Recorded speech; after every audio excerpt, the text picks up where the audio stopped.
believe that we will win. Everybody say we. Come on. We believe that we will win. They're starting to warm up. Yeah, we. Do you believe it? We believe that we will win. Tell them why we won't give up. We believe that we will win. One more time. We believe that we will win.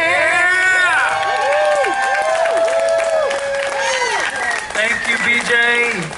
Thank you, Rachel, for getting us started. You all ready to make some noise?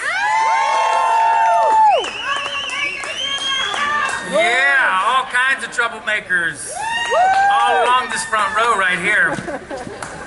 We want to give some shouts out to some people who helped make this possible. So make sure it's some big rounds of applause. How about to Kay Ferguson and Artivism? She makes so much happen. We love you, Kay. Thank you. The Interfaith Alliance for Climate Justice. I know you. Thank you for being out there. Thank you for the bail money for Emily right next to you. How about, is there anybody here from Nelson County? Friends of Nelson helping to support this. Let's give Nelson County a big round of applause. Thank you, Friends of Nelson. And also a big thank you to Falls of the James Sierra Club chapter. Thank you for helping to fund this. Let's give all of our supporters and funders a big round of applause.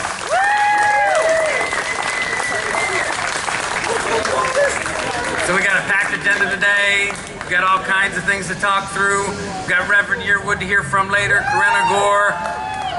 We are excited, and I know Reverend Yearwood is going to be here to talk to us, just bring us some a good message. Many of you were with us yesterday. Who was with us yesterday? We were marching in Richmond. We had Reverend Barber and many others. If y'all seen the imagery coming down the Robert E. Lee Bridge, I mean, it was awesome. It was awesome. So give yourselves a big round of applause if you were with us in Richmond yesterday. Stand with Union Hill. Stop the MVP. That's what we're here to do. It is clear that Virginia can do a lot more to be able to stop these pipelines, and we're here today to outline that. And we're also here today to ask Virginia, to ask our governor, to ask our attorney general to take action to protect us. You know, this goes way back. It goes way back. These are stolen lands. Here in Virginia, not only the Monacans, but the Manahoac Indians, they have sent us a message that they would like for us to hear.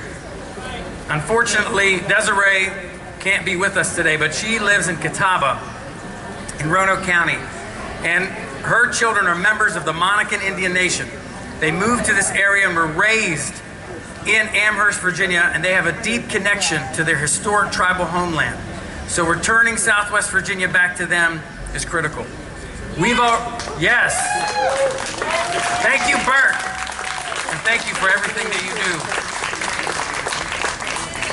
Desiree says she has witnessed, and a lot of us have witnessed, including Bert and so many others, have witnessed firsthand what is happening with the Mountain Valley Pipeline. So we have temporarily stopped the Atlantic Coast Pipeline for now.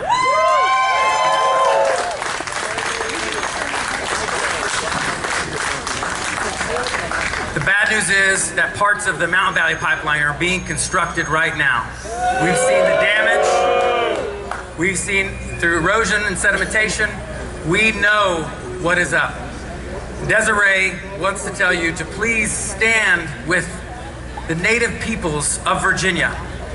She wants me to convey to you, beyond environmental justice and climate justice, There have also been community safety issues. There are multiple occasions when people have potentially been hurt through this construction. Often the pipeline trucks drive well above the speed, putting even locals in danger many times. You know, she wants to make sure that we hear her story as a native Virginian, and I hope that we can share her story, share that around. She regrets that she can't be here in person, but let's not forget that. So today, we have an awesome speaker who's gonna kick us off. Let's give it up for the Hip Hop Caucus.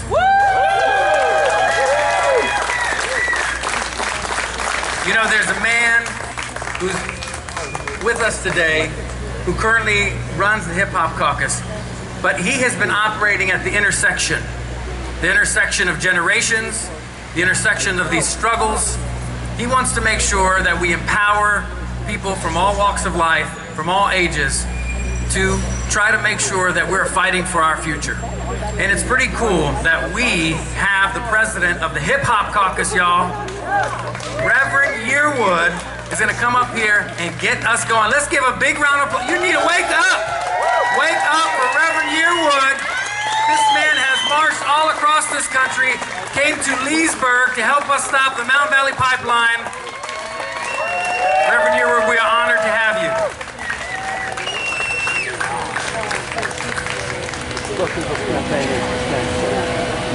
Man, thank you so much. It is an honor to be here with the amazing pipeline fighters. There are some, hold on, y'all was a little quiet on the pipeline fighters part. I know there's some, oh, okay, there you go. I was going to give a shout out to the puppet in the background and say, if y'all don't make noise, the puppet will make a little noise back there. Make it happen. It is an honor to be here this afternoon. My name is Reverend Yearwood. I am the president of the Hip Hop Caucus, which is an organization, a national organization that gets young people engaged in politics all over this country. They are amazing young people who have been folks who are down in New Orleans who've been still fighting after Katrina, to folks in New York after Superstorm Sandy, young folks like Little Miss Flint and young folks in Flint, Michigan, still fighting 5 years later to have clean water. I'm just so impressed by all of the young people who are part of the Hip Hop Caucus, and now all of the young groups that are rising in this space as well. So happy to see young folks from 0 Hour who are doing some amazing things. So happy to see the Sunrise Movement literally taking on politicians on both sides of the aisle, because they understand that this is not about Democrat or Republican, but about humanity. And so I'm so happy to see young folks doing that. I'm so happy to see young folks who've been taking our country to court, literally fighting for their survival. I'm so happy to see that. So we have and see some young folks who have been striking all over this country and this world, from Greta across the pond to young folks in Virginia and DC who have been saying that enough is enough is enough is enough. And we must now fight for our generation. And so I'm excited about to see young people. I'm excited also in my role. I am on the board of the League of Conservation Voters, so I'm excited to see what LCV's been doing. I'm on the board of Chesapeake Climate Action Network, and I'm excited about CCAN.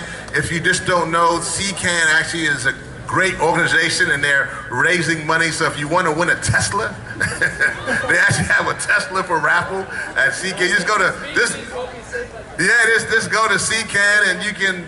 I think it's only like a couple more days left, so make sure you can get in the hunt there for that Tesla and for that raffle. But I'm also excited for many of the groups that are here. Climate Reality is one of the groups here, and seeing the ministers and the pastors who've been fighting on this issue. Beyond Extreme Energy, if you have not seen the quilt which would be Your Right, please check that out. It is important, as they've been highlighting with FERC, the Federal Energy Regulatory Commission has been doing, because they are the ones who actually approved this pipeline. It has been just a place, a revolving door for the fossil fuel energy to kind of go in there and hold things down. So please make sure you look at all of those aspects. What I wanted to say to you as we are dealing with the pipelines here in Virginia, the Atlantic Coast Pipeline and what we're here today for the Mountain Valley Pipeline. I want to give a shout out for those who have been in Virginia, the tree sitters and toppers in that aspect. God bless you. I don't know if I can do that actually. I don't know if I can get in a tree and do that, but if I had to, I would. But I'm so glad that you are doing that and sitting in those trees, and my good brothers and sisters in West Virginia who've been going against their own culture. It's many of my friends who've been fighting for mountaintop removal, to fracking, to the Mountain Valley Pipeline, who have gone against their friends and relatives who think that, man, why are you doing this? Climate change is this and climate change is that, and we need these pipelines and we need these good jobs in the coal. And they have been saying, no, that is not acceptable. We cannot stand for that. So shout out for those in West Virginia who've been standing up and fighting the good fight there as well. So what I want to say is that I know that I'm kind of speaking to the choir, and I know that pretty much the group here gets it. But what I wanted to share today with you is this fight and where we are. And I wanted to come here in particular to Virginia because, as you know, I've been in many pipeline fights. I was in Standing Rock fighting the Dakota Access Pipeline fight. Was there with my good friends from Naomi Klein and Bill McKibben and so many others. We fought against the Keystone XL pipeline before that, and that still ain't been built. So to those who were, this is my little tug here, for those in the Barack Obama administration who told me that that pipeline is built, you're no longer in office and that pipeline is not built. So that just shows you that it's not about organized money, but about organized people, and why we must, again, center ourselves on not just permanent friends, but permanent interests. Our interest is this. They've told me I have this short amount of time to speak. So I want to make sure you get this across. As I close, actually, because I don't have much time to give this piece, but I want to give this. I want to come to Virginia because yesterday was the anniversary of Brown v. Board of Education. And I wanted to come to Virginia because on the 65-year anniversary of Brown v. Board of Education, in Virginia, the schools were actually shut down. There was something called massive resistance, in which people refused to have their children go to school, black children and white children going to school together. Virginia created the Great Commission, and that was too. And even though the governor called for cooler heads, the schools were shut down, not for months, but for some time. 4 years. And so as we look back upon that, and I say that there are many whose fathers and mothers and grandfathers were on that fight, and I'm asking you to call out your family. But what I am saying, though, is that if you look back now, 65 years later, they were horribly wrong in fighting that battle. It's very obvious now, 65 years later, how wrong they were in fighting the battle to make sure that we can have white children go to this school and black children go to, it's just obvious now that we sit in this courtyard. It's hard with the Confederate soldier in front of me, and it's difficult to, the images are still all around what we're still fighting. But regardless of that, we know now how wrong that was and how great it is for us to have come together. See us here, black, white, brown, yellow, male, female, straight, gay, atheist, theist, humans out here. We know how beautiful it is for us to come together. But this is what I want to close and tell you why these pipelines, why we must fight this pipeline right now. And why we must stand up is because 65 years from now, while we can stand here and say, wow, they were so wrong to create that massive resistance and they stopped the schools in Virginia. 65 years, we don't have 65 years. That's the difference with that movement and this movement. While that movement was fighting for equality, and while we're still fighting for equality, we are now fighting for existence. And the difference now is that 65 years from now, sea levels will be rising, water will be polluted, air can't be breathed. That is the difference now, that existence is on the line. That's the difference. And so this is why our fight, our battle is so much different. We can't sit in a courtyard and say, well, you know, grandma was wrong, or grandpa was wrong, or Uncle Sue, Aunt Sue was wrong. No, the difference now is this, is that when you have reports coming out from the IPCC, so you only have 12 years, that was last year, when you have reports coming out that we will have 1 million species that will face extinction over the next 1,000 years, and that it was not a very long time, or even shorter, when we have a situation right now when our children realize that their existence is on the line, it won't matter what school they go to. It won't matter what place they work. It won't matter what home they live in. It won't matter if they come to the back door or the front door of the courthouse. What matters now is the fight that you're doing to stop this pipeline. The Mountain Valley Pipeline is literally a battle for the existence of us now and for future generations. This is not a game. We can't sit back 65 years from now and sit back and say, oh, this was so good. So I start with this. There are going to be so many great speakers who are going to come to this podium, who are going to tell you the issues why and how come. And you got to be educated and to be organized and mobilized and energized. And if I had more time, I would tell you why we need to broaden our movement and bring in the silos within our movement. But I don't got time for that. But what I want to leave you with this is to remember this. The day after Brown v. Board of Education, on the 65th anniversary, we can sit in this courtyard as beautiful humans from all types of hues, all types of races, all kinds of orientations, all kinds of beliefs, and we can come in this courtyard and say, thank God for those who fought against that wrong policy. But the next generation, 65 years from now, won't have that opportunity if we sit on the sidelines. So we have to be all in, lay it all on the line. If it means we got to give it all up to stop this pipeline from every single pipeline and ensure that we transition from fossil fuel to clean energy, then we must do it. All power to the people. God bless you and thank you.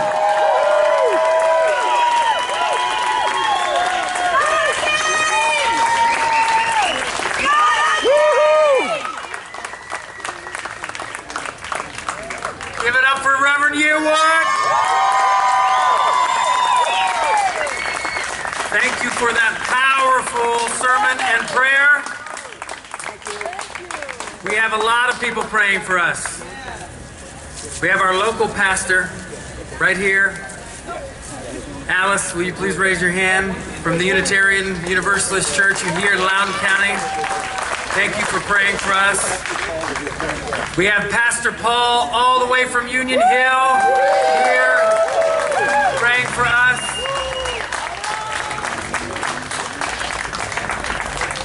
This story has changed. Now it's an intersectional story. It's a social justice story. It's not just about environmental justice.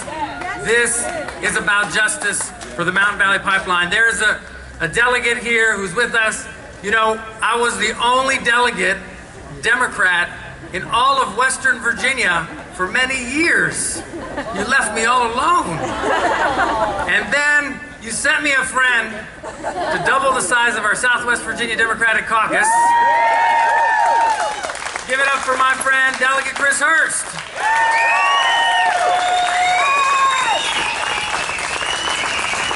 Thank you.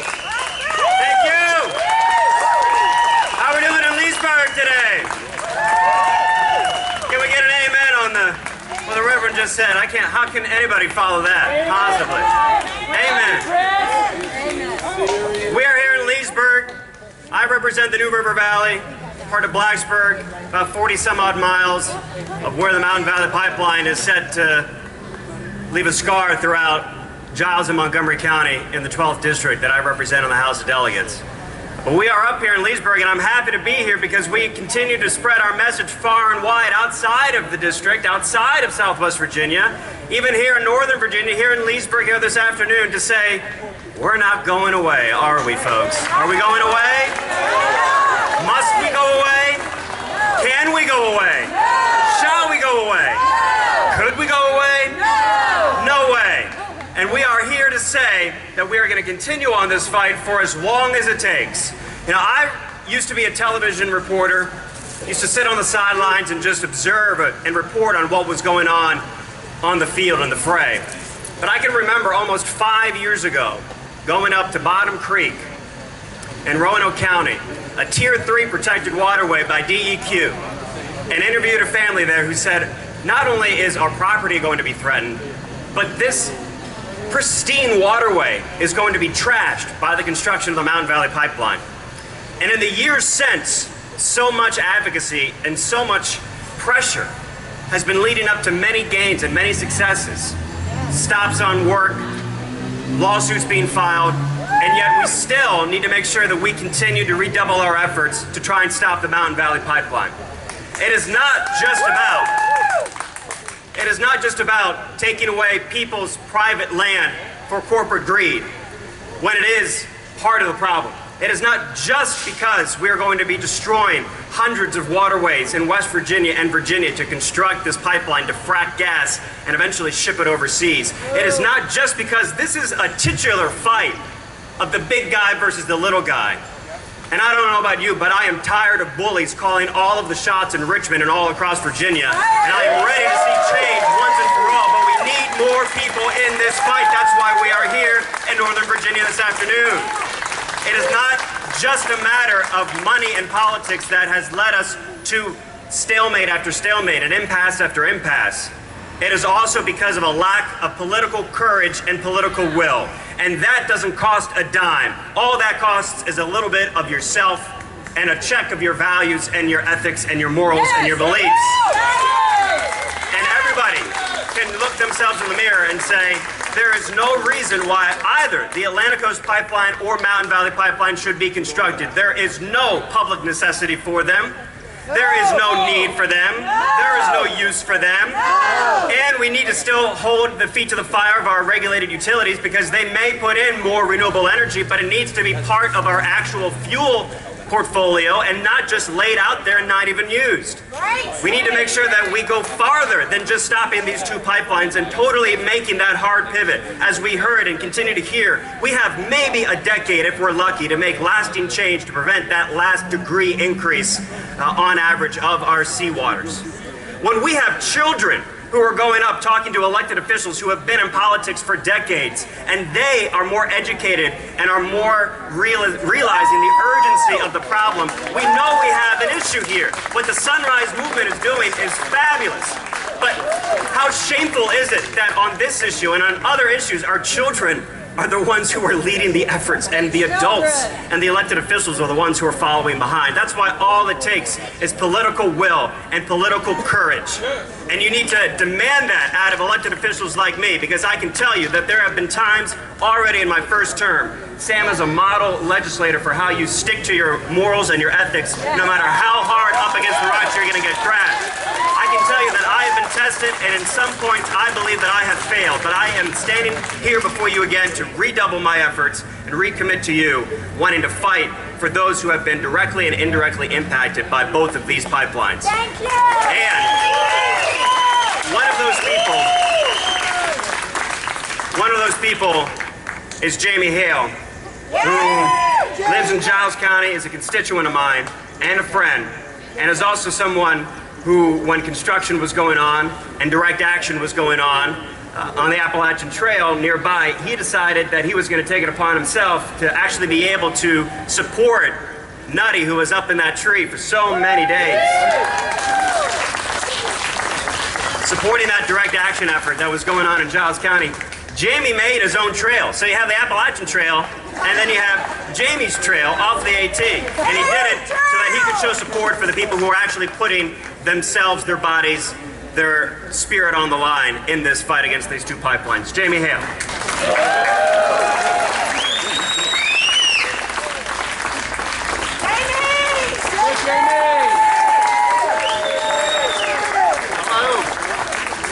All my friends, thank you.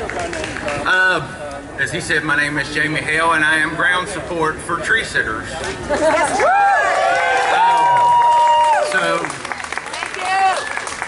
you. I didn't know exactly what I wanted to talk to y'all about in my 3 minutes, so I wanted to tell you about my well and my farm, and we've already suffered system failure, done $1,000 worth of damage to my well. I had to sell my cattle because of it.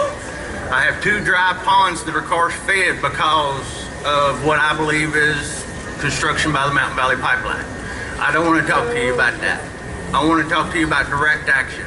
I want to talk to you about people baking bread, making muffins, living in trees, support camps. We need help. We need a lot of help. Not only from political leaders, spiritual leaders, but we need help from citizens, people who are willing to walk in the mountains, people who are really ready to do something besides Facebook, besides life. We need people that want to get out and show their support in actions and not just words. We need deeds. It's been over a year. I've seen every kind of law enforcement action. I have seen attack dogs. I have seen people arrested for no reasons. I have seen people threatened, detained. Enough's enough. If I have to bake 100 loaves of bread, I think you already have.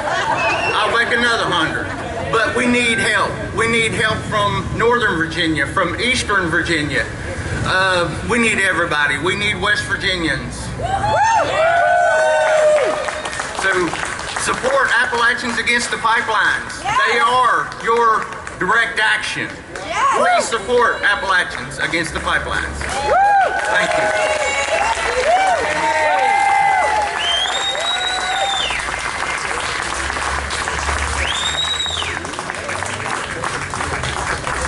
All right, let's welcome BJ and Duran up. We're going to have some song. Let's make sure we give Jamie a big round of applause for sharing his truth with us today. While they're getting set up, how many of you here are here in support of the Sunrise Movement? How many of you here are part of any kind of preserve, like Preserve Bent Mountain? How many of you here are fighting this struggle and stand with Union Hill? Show that energy. Make some. How many people are with the Women's Summit Network Nova? What are the organizations? Name them. How many people support West Virginia's freedom? Freedom to have clean water and clean land.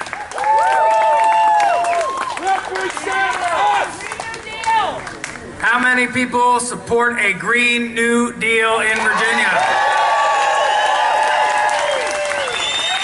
Give it up for energy. Energy from BJ and Duran.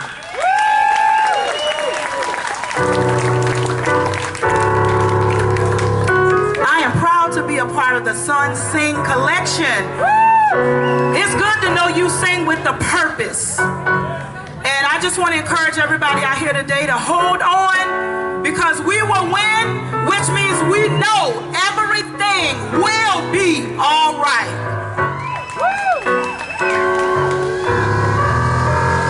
Hold on just a little while longer.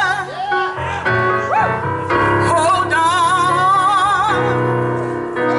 a little while longer. You just hold on. Just a little while longer.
win, because I know a change is gonna come. When Sam Cooke sung it back then, we know he meant it with the conviction. And when I sing it today, I mean we will win, so we will not give up. I was born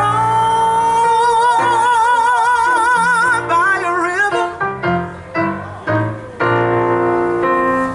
in a little town. Oh, like that river ride, been running ever since. Been a long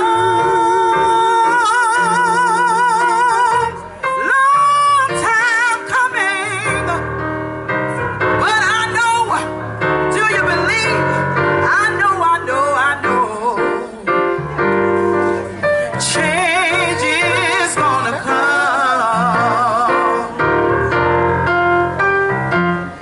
It's been too hard living. I'm afraid to die. I don't know what's up there beyond the sky. Been a long, long, long time coming, but I know change gonna come. Oh, yes it is.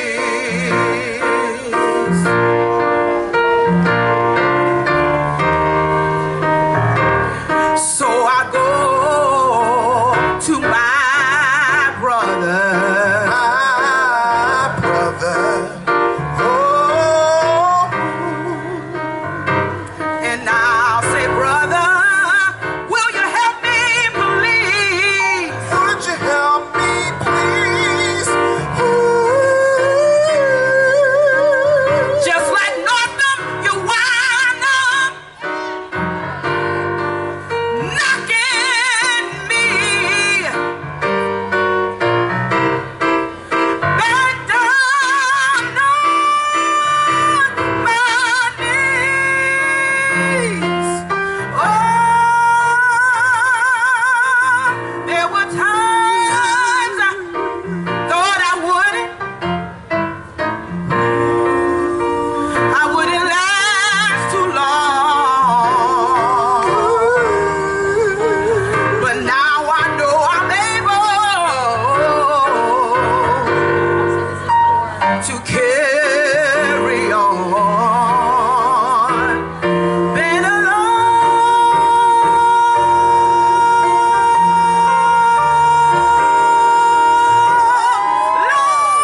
time coming, but we know and we gotta believe. Everybody say a change gonna come. Change is gonna come. Thank you. Bless you.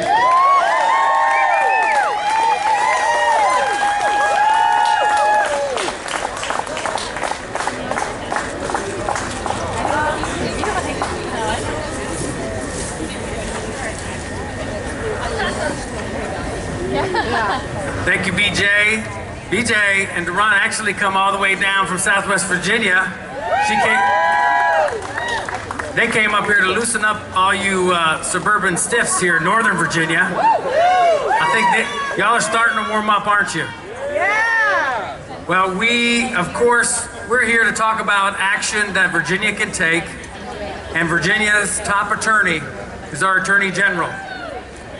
Well, we've got attorneys too, don't we? Yeah, we are. If you're an attorney, raise your hand. We have a lot of great attorneys who have been helping us every step of the way, and we're very, very fortunate to be joined by one today. Emily Hammond is a Glenn Earl Weston Research Professor at George Washington University Law School. She's a former environmental engineer and is now a nationally recognized expert. Emily's going to come up here and talk to us specifically about action items that we can take, because we know that Virginia can stop these pipelines. Please give it up for one of our awesome attorneys, Emily Hammond. Oh. Were y'all here for the performance earlier? Yeah, our dancing and clogging. I mean, Emily can do it all. Let's give it up for Emily Hammond.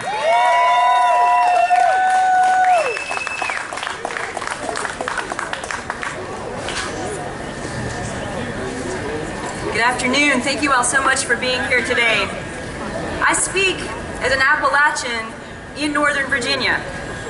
I grew up in what is now the pipeline's path, and it is my love for that natural world that led me to environmental law.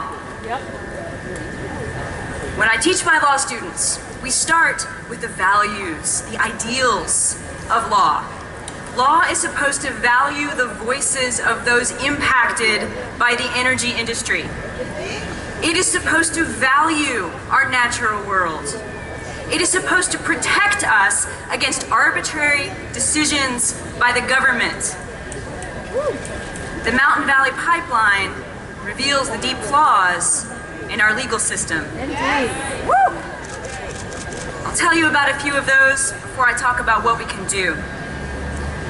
The Federal Energy Regulatory Commission, FERC, permitted this project even though the need for it was manufactured by MVP's own affiliate. FERC allowed construction to go forward even when requests for rehearing were pending. FERC's staff reversed the agency's own stop work order after adverse court rulings. FERC has failed to halt construction even though we now know that there are deep flaws in the analysis done for the Endangered Species Act. We'll hear a bit more about that in just a moment. FERC has also failed to halt construction despite that the Army Corps of Engineers has suspended construction in streams and wetlands after yet another adverse court ruling. Here in Virginia, we have more to expose. The Clean Water Act gives this state the power to halt that construction. The board let it go forward by issuing what's called a Section 401 water quality certification. But now, the board is failing to enforce that certification. We have hundreds of documented legal violations that are going unenforced. Worst of all is the board's closed-door decision not to consider revoking state certification. It is revocable, and the board already promised it would consider doing just that. The good news is that our legal system counts on more than just these federal agencies. I'll name two other components that fill the gaps. The first one is what we call civil society. That's everyone here.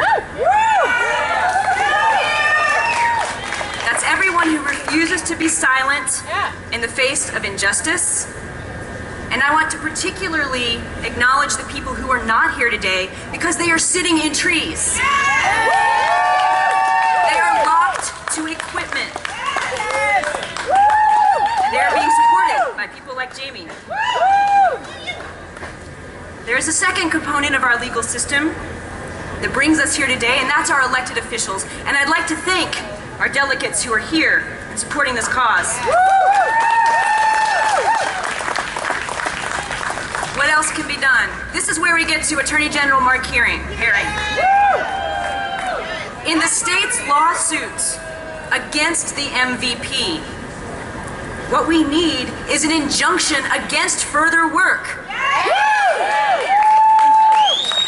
Our Attorney General should push the DEQ, the Water Control Board, to protect our environment by issuing a stop work order and pursuing revocation of the state water quality certification.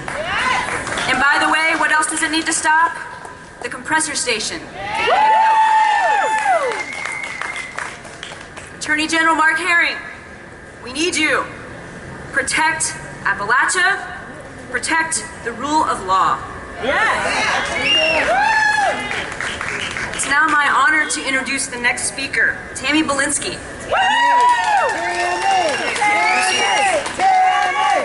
Yes, indeed. Tammy practices law from inside the blast zone near the Blue Ridge Parkway. For years, she has been advising the resistance and representing the Wilderness Society, Preserve Craig, Save Monroe, in the permitting processes, including those successful lawsuits that I mentioned that should have stopped the pipeline. Please help me welcome Tammy Belinsky.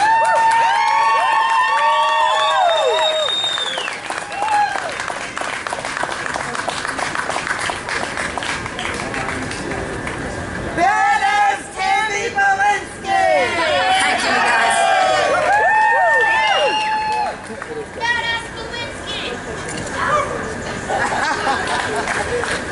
I've got some notes here. I'm a lawyer. If you let me talk, I'll talk forever, so forgive the notes.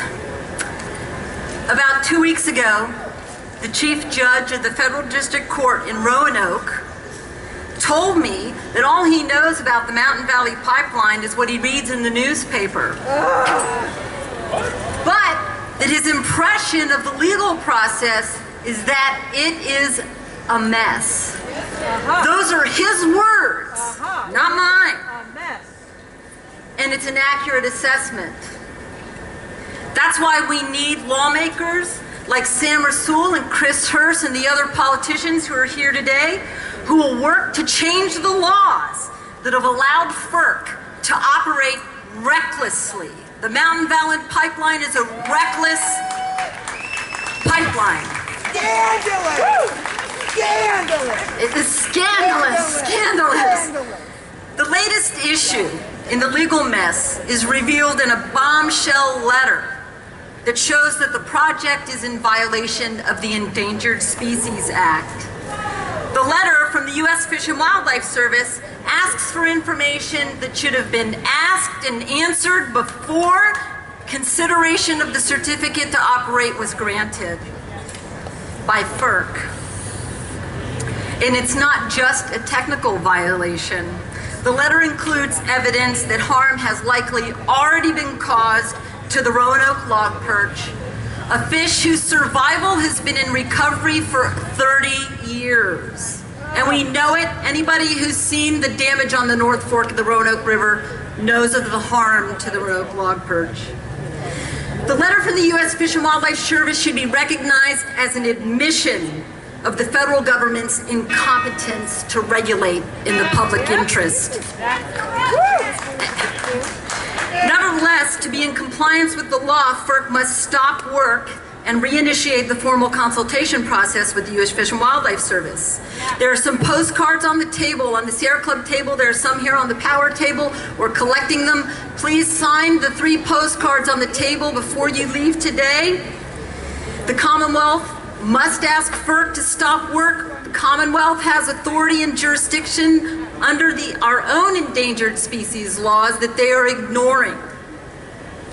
And our representatives in the Virginia General Assembly must ask FERC to stop work and reinitiate formal consultation. Sam, we'd like to know if you will work with your colleagues to work towards this U.S. Fish and Wildlife Service issue and ask FERC to stop work. Will you work with your delegation to send letters to FERC?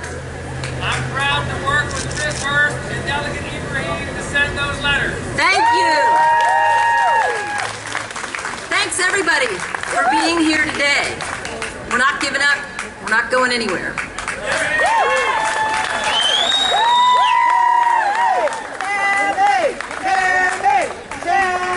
All right, you heard it. So there are going to be some people and they're going to say, Virginia can't do anything. These pipelines are a done deal. What do we say to that? There are very specific points. Here they are. Specifically, what Virginia can do to stop the pipelines right now. Between our governor, the DEQ, and our attorney general, we can stop those pipelines. How many of you can sign your name? Raise your hand. Here are those postcards that they're talking about. All you do is sign your name and these puppies are off. They're even going to pay for postage. Right over here, raise your hand. The Power Coalition. Thank you. Now I have a message from a former member of the Air Pollution Control Board. This is a board tasked with protecting our air. In order to be able to build that compressor station, they needed to get a permit, and this permit had to go through the Air Board. And here is a person who's been removed from the Air Board because of her concerns. Rebecca Rubin was removed from the Air Pollution Control Board after she questioned the need for Dominion's pipeline. How many of you are questioning the need for Dominion and Mountain Valley Pipeline today?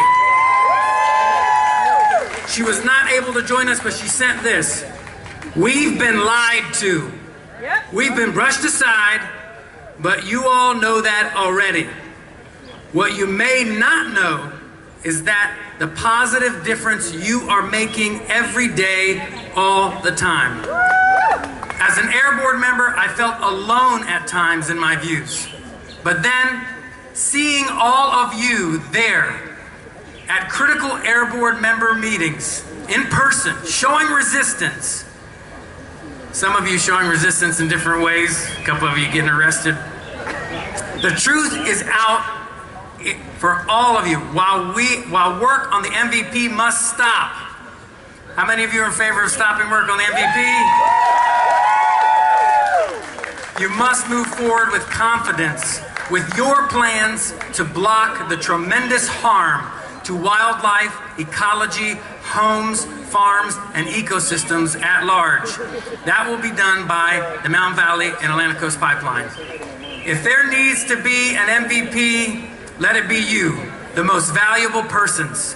Shine your light on the pathway that we all may follow. Message from Rebecca Rubin, person who was removed from the Air Board, trying to protect us.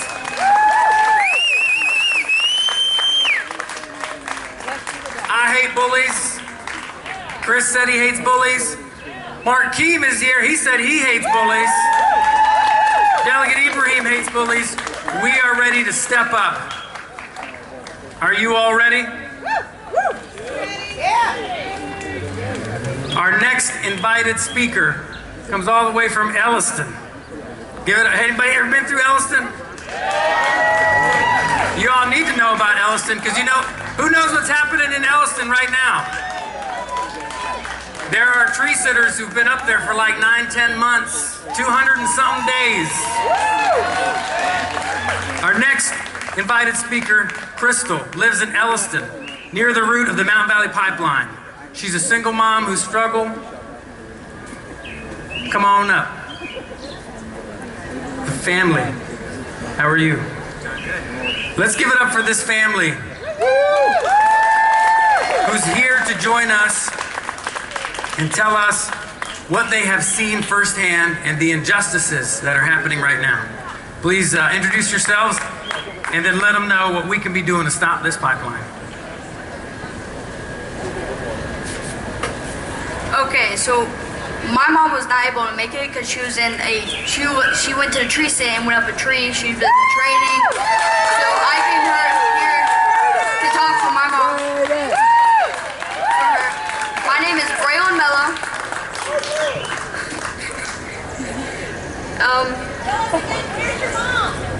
Up in a tree. At the yellowfin site.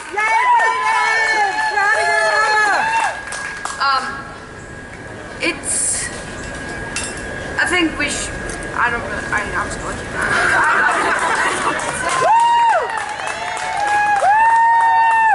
I want to say that Crystal came up to my farm. My name's Neil LaFerrier. A lot of you folks know me from my Facebook posts. And we are fighting a direct fight with Mountain Valley Pipeline at our doorsteps. We have been assaulted. My children have been hit with pellets. And Crystal is standing up, not only for my children, but for your children.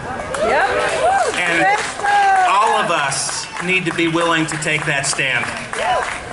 If you're not willing to take that stand, you're not in this fight. Whether you're out monitoring these pipelines that Governor Northam, Governor Justice said that were the most scrutinized projects ever, but then failed to provide the oversight to make sure that they were installed safely? When we have one inspector for the entire southern half of West Virginia, they call that scrutinized. We need your help. We need more people on the ground. We need more people standing up for the future, for our children, for our grandchildren. Take a stand, guys.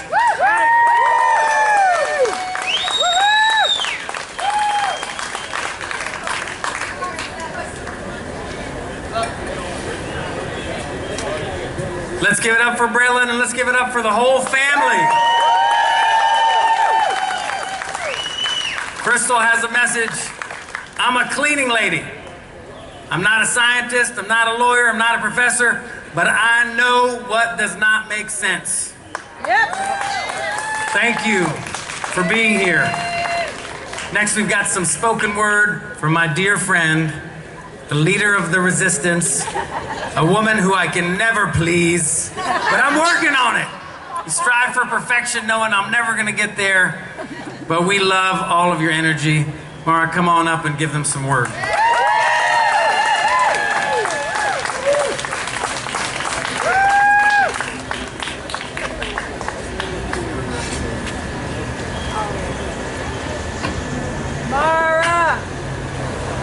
Crystal Mello has always had my back, and I do my best to have her back too, and I'd like to dedicate this to everybody who's had my back for the last 5 years.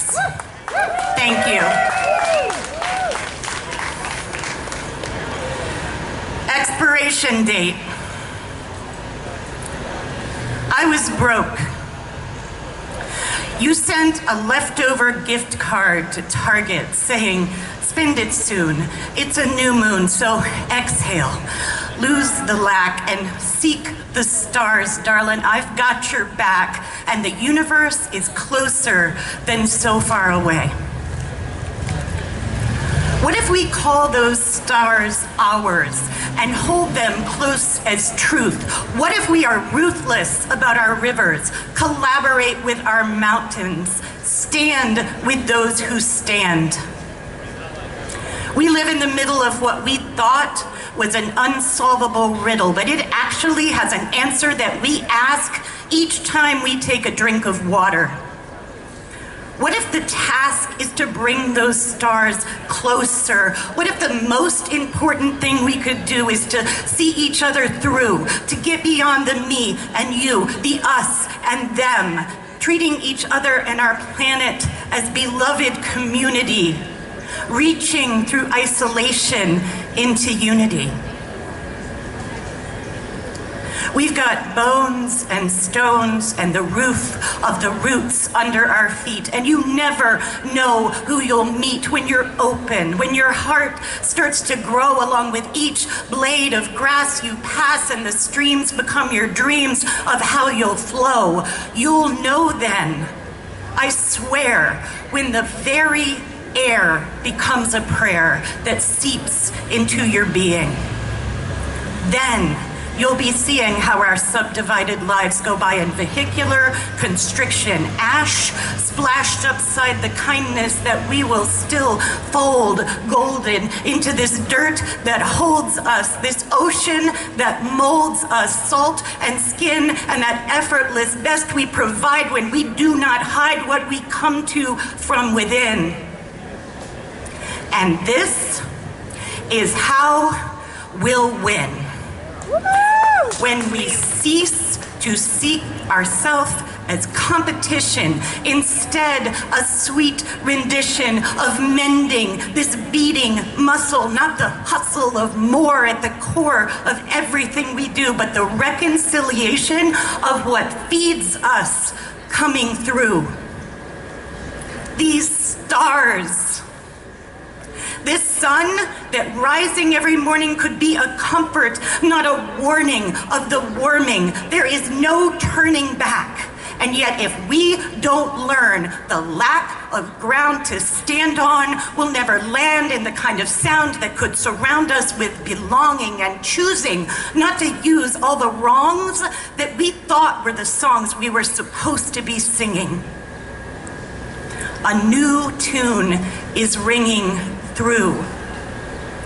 This is the sound of your blood in the sewers of the flooded cities, your breath in what's left of the ozone, your home in the scope of the rifle aimed at the hope you hold in your toes, ready to leave footprints upon everything that grows if we can simply break apart what holds our hearts away from each other. So before it expired, I brandished that plastic in the name of end-stage capitalism, colonizing the aisles of Target with my coffee-stained t-shirt and my fears. We don't have years anymore. We've got lists and fingers and a shore that's both sinking and rising. We've got tides and timing. We're climbing into trees to see them through because we do what we can do. Woo! We must do whatever we can do and lose what we were supposed to do or have to do or are required to do as if it is behind us. Remind our closest star in trust that this planet is us. Make a date with your extinction so that when Mars rises on the horizon, when Venus springs into light, when mighty Jupiter climbs the walls of sky, we could remind them why. We have no more time for anything but the way in which we shine. Thank you.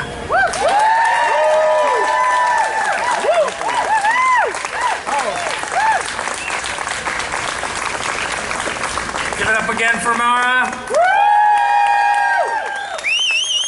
Josh is coming up here to play for us, to get us going. But let's make sure we recognize all of the musicians in the crowd. Raise your hand. We've got Josh and BJ and many others. Make sure you're supporting our musicians, the ones that have been here. Let's make sure that we're able to support all of our artists because they are part. Look at all of this beautiful work. This beautiful work. There's a quilt of resistance in the back to symbolize people who spent days and days and days fasting in front of FERC to get them to pay attention. We salute you. Thank you for everybody who's resisting out there in different ways. Now Josh is gonna bring it home. Hey y'all, how are you doing out there? My name is Joshua Vanna. I'm from Rockingham County, right outside of Harrisonburg in the Shenandoah Valley. Any lovers of the Shenandoah Valley out there? I know all you Nova people like to come down on the weekend.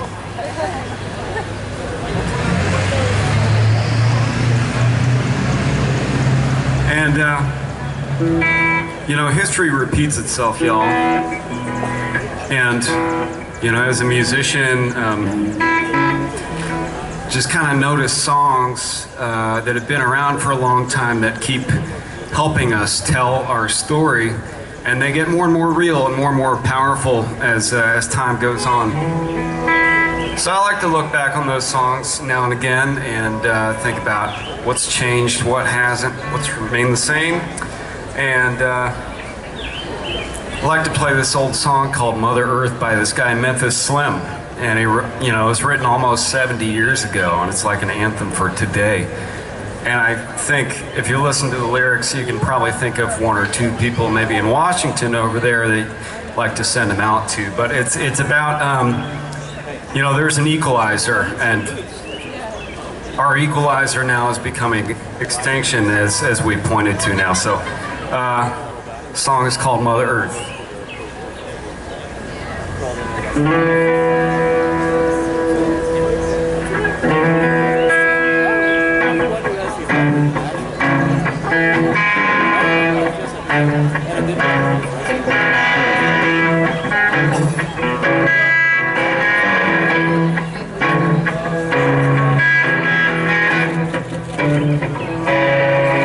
You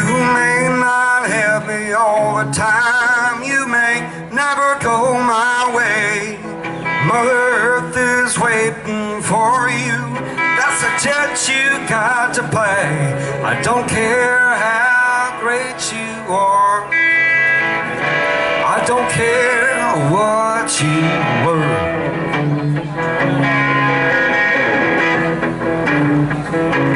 When it all ends up, you got to go back to Mother Earth.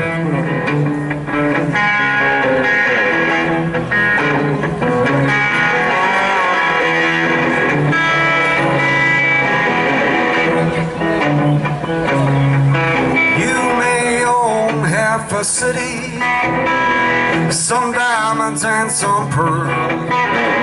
Buy that airplane, babe. You can fly around the world. I don't care how great you are. I don't care what you were.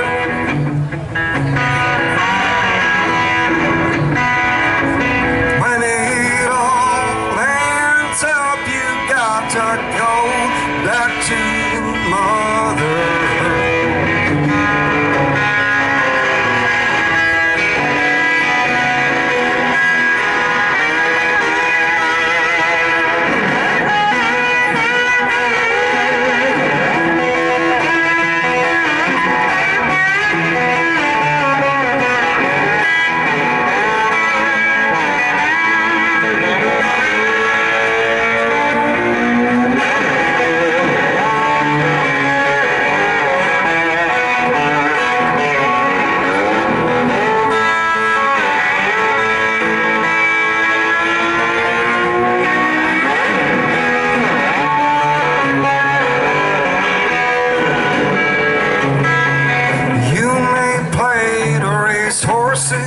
You may even own a racetrack.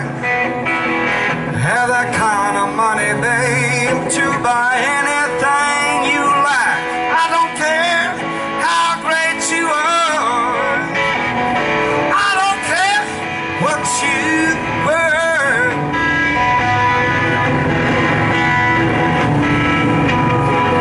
When it all ends up, you got to go back to Mother Earth.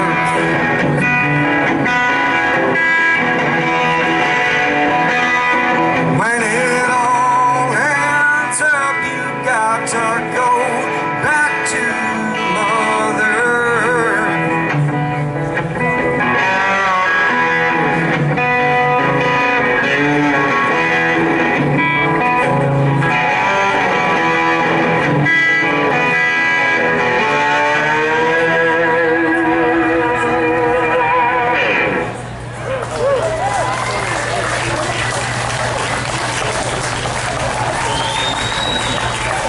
Has everybody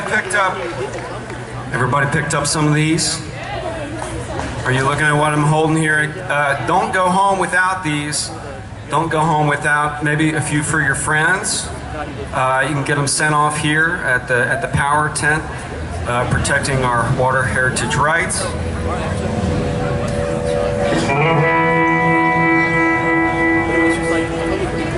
And why do we send these things? Why do we send these things? That political will that Chris Hurst was talking about a second ago, it doesn't happen by magic. It doesn't happen by people just being like, you know, decent. You have to create pressure.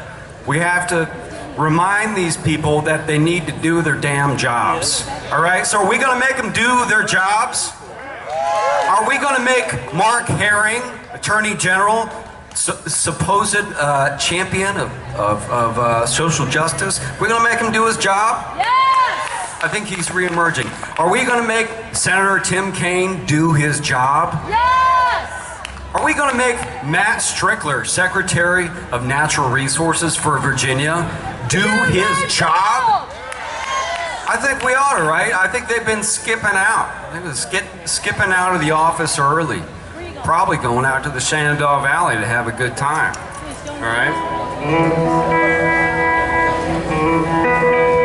So let's make our honorable representatives do their jobs. All right, we got a few on our side. All right, we got Sam, we got Chris Hurst, we got some people in the audience that They're on the level, right? I'm gonna sing another quick song for you. It's a song by Sarah Lynch.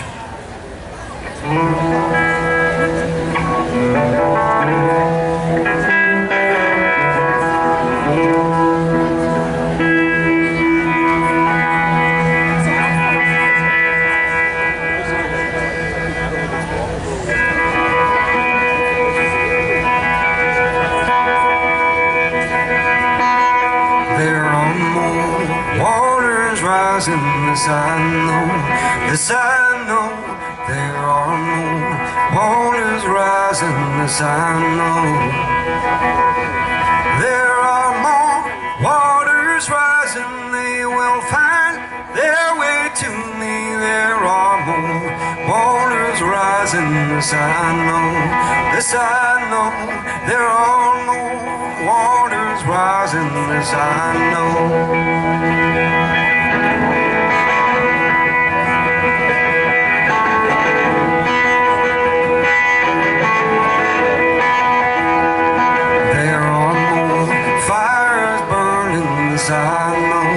This I know, there are more fires burning. This I know, there are more fires burning. They will find their way to me. There are more fires burning. This I know, this I know, there are more fires burning. This I know.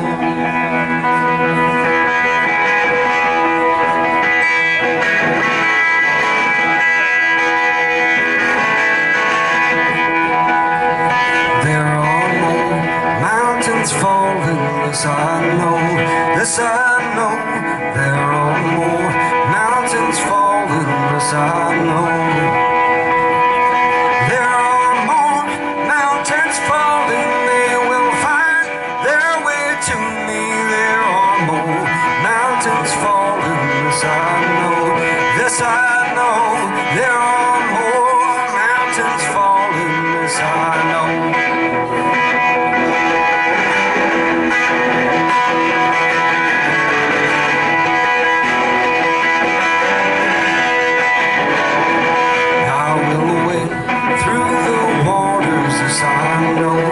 This I know, I will wade through the waters. This I know, I will wade through the waters till they find their way to me. I will wade through the waters. This I know, this I know, I will wade through the waters. This I know.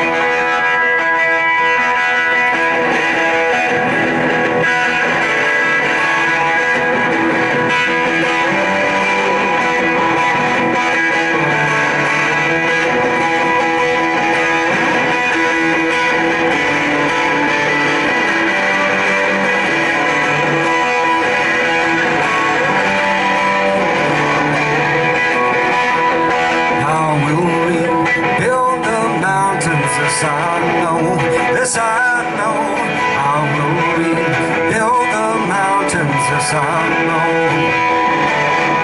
I will rebuild the mountains till they find their way to me. I will rebuild the mountains. This I know, this I know, I will rebuild the mountains. This I know.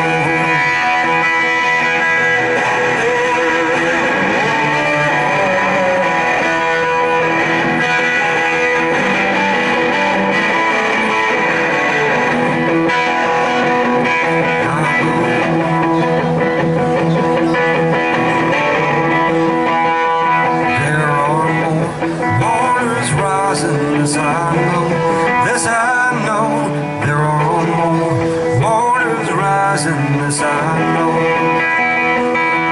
there are more waters rising. They will find their way to me.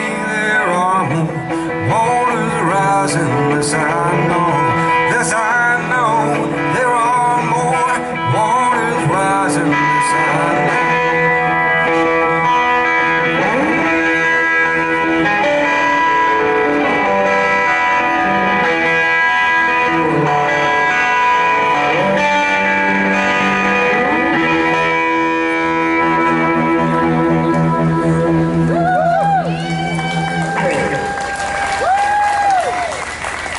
Thanks for being here, y'all. Also wanted to say, you know what? Once again, don't forget these. Be back up in a minute.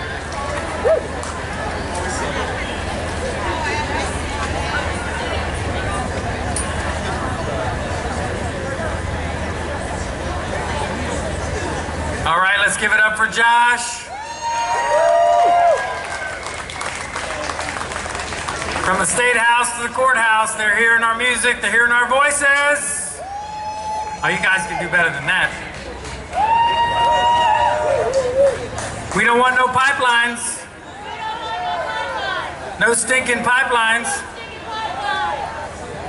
So we have the pleasure of being able to hear from this next person. So I was at an event and somebody introduced me to this guy named Albert Gore III. And he said, and we started talking, he's like, oh, you gotta meet my sister. She's getting arrested for pipelines. I said, that's pretty cool. That's pretty cool. He introduced me to his sister, Corinna Gore. And let me tell you, from that moment, Corinna's like, you need to come down to Greensboro and hear Reverend Barber, hear Al Gore. We are going to make a movement out of this. We then kept in touch. She came to Northern Virginia. We've done events. And Corinna and many others played a strong role in bringing the Reverend Al Barber and Al Gore, Reverend William Barber and Al Gore, to Union Hill. We brought the fight to Union Hill. And we packed the house, didn't we? It was awesome. One of the fiercest pipeline fighters out there. Corinna is fighting them on so many different fronts. You need to follow her on Twitter so you can see all of the fights that she's taken up. We are so honored that she cares so deeply about the injustice that is happening, but not only the injustice around the climate crisis, but how people are being railroaded, people are being attacked. This is not just environmental injustice, this is an economic and social injustice. Ladies and gentlemen, please, wake up!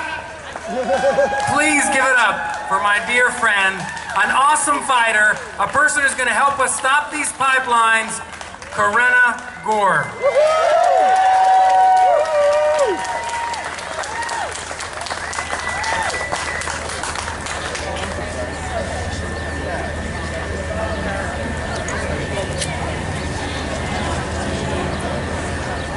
Thank you so much, Sam.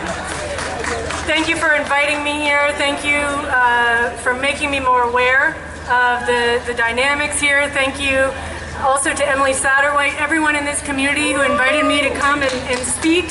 Thank you to all the organizers. Thank you to the musicians. This is a beautiful, beautiful gathering. I'm really honored to stand with you. I want to introduce myself by saying that my ancestors on both sides, my mother's and father's side, came from Northern Europe. They ended up living in the mid-southeast region in Kentucky and Tennessee and Virginia. I want to acknowledge the original peoples of this land, the native peoples, the Monacan and others. I also want to acknowledge with respect the African American people and culture to whom this nation is indebted in so many ways.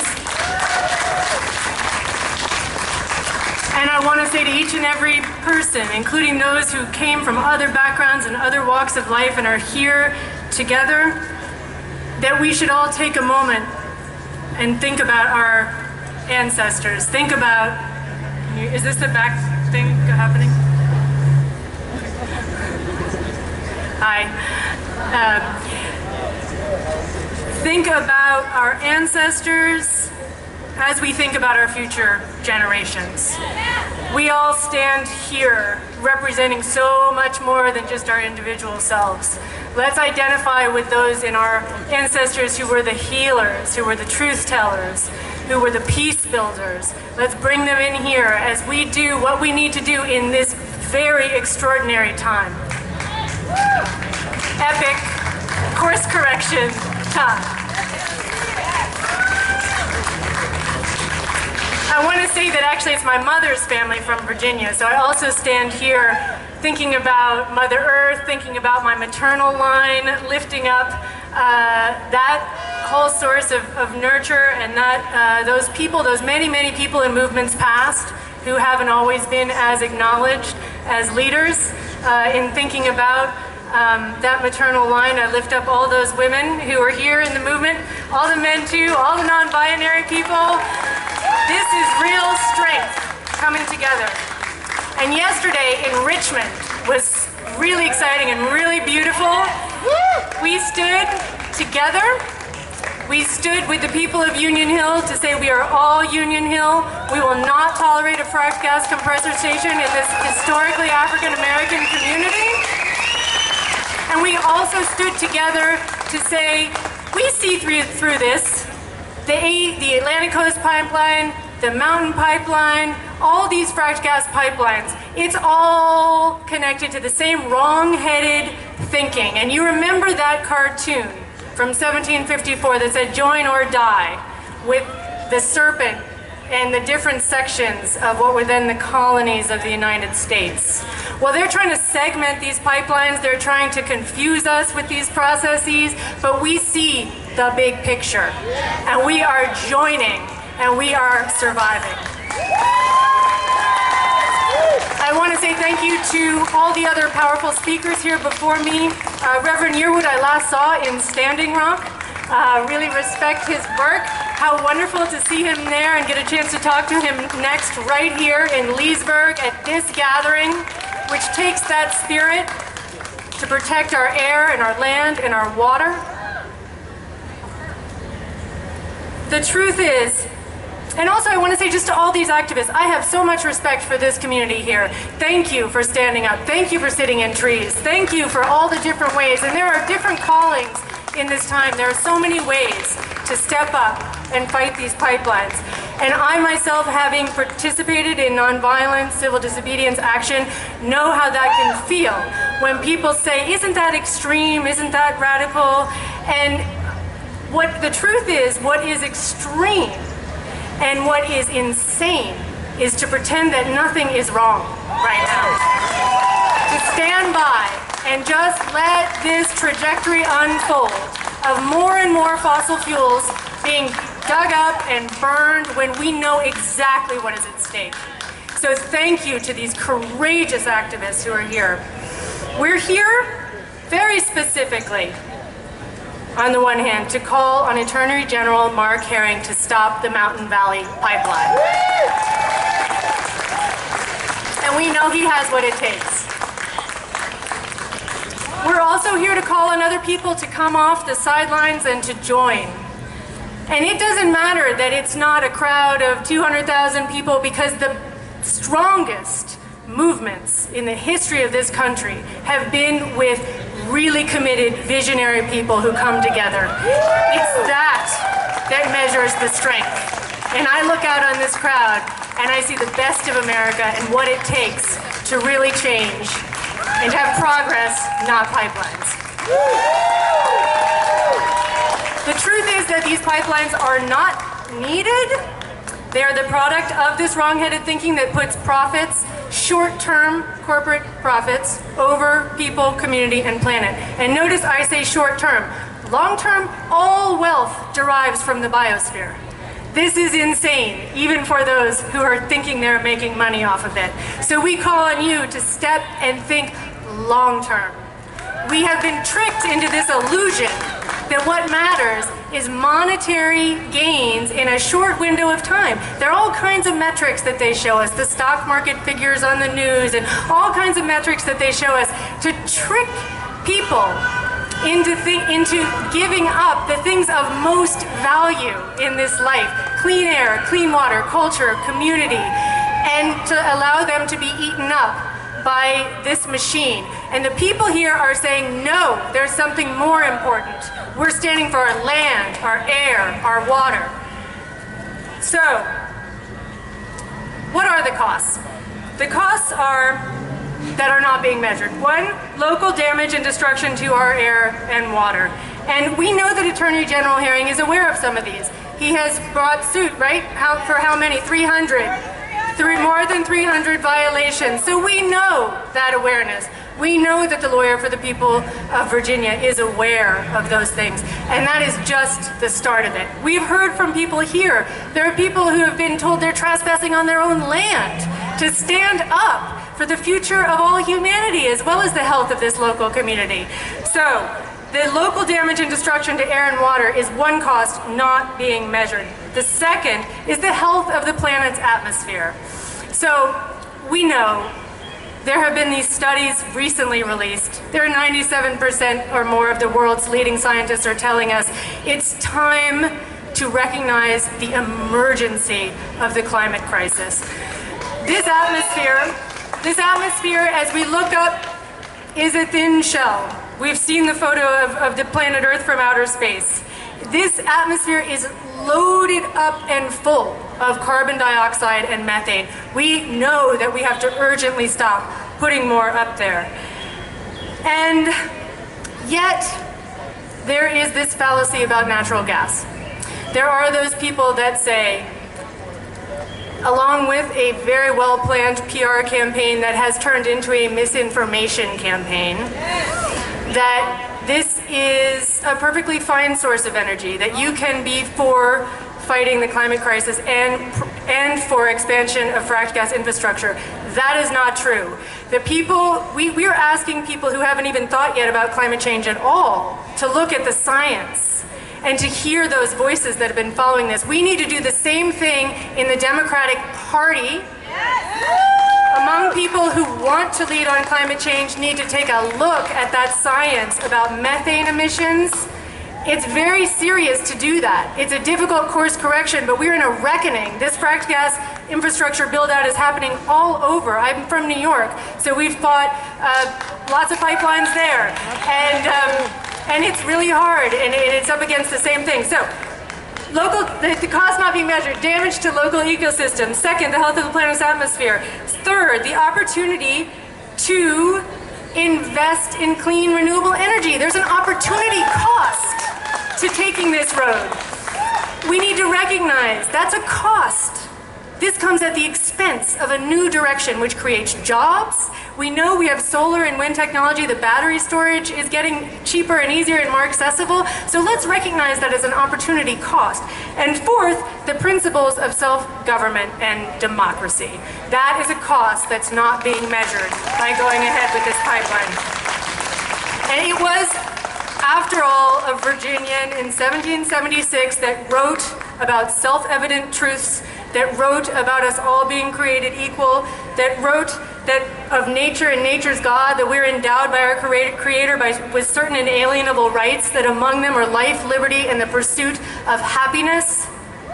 Water is life. Air is life. And living in balance and harmony with the earth and in a community and culture that has integrity is happiness. So you are here, and we are all here in a time where we need to go back to our first principles. The writer James Baldwin said to do your first works over. At this time in this country, if you look around and see what's happening in the federal government, if you see what's happening with the fraying of our social fabrics, if you see what's happening with the role that big multinational corporations with shareholders and owners, maybe not even from this country, and we need to revisit those first principles. And this is about that. The abuses of power that were cited in that declaration in 1776 were about a distant colonial power insulting a local community wanting to self-govern. It is not that different than what we're up against now. So I want to say that we are actually in this time reforging those most basic principles of self-government. And there have been people throughout history, as we know, who have fought to bring us into alignment. And they include Frederick Douglass, Ida B. Wells, Mother Jones, Frances Perkins, Septima Clark, Rachel Carson. These are the people and many more who fought hard to make sure that we lived up to those principles. Now it is our time. It is on us. And we have to look at what's happened. We have to look at the coalitions that we're bringing together and what the implications are about our task ahead. One thing is to reckon with a couple of things that happened in the Industrial Revolution. And just to touch briefly on two things that I think are really important here. One is this way of thinking of externalities. That when you pollute, when you deplete resources and when you pollute and put toxins and chemicals into the air and into the water, it's part of a business plan, you don't have to count it. That type of externalities, you know, have you heard people say government should run more like a business? Well, if what they mean by that is to take that way of thinking that puts externalities of everything that we value and hold in common good, clean air and clean water, no wonder we're in this situation. Government should be fighting for people, should be standing up for the public.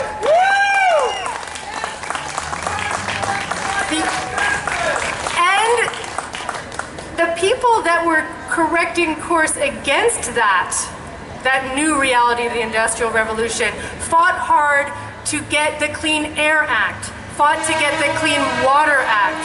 Those are things that we cannot take for granted. We must demand proper enforcement of the Clean Air Act and the Clean Water Act to protect the people of Virginia. And then corporate rights is the other thing that has gone so far wrong in this direction. And we know founding fathers and mothers and others that warned us against this.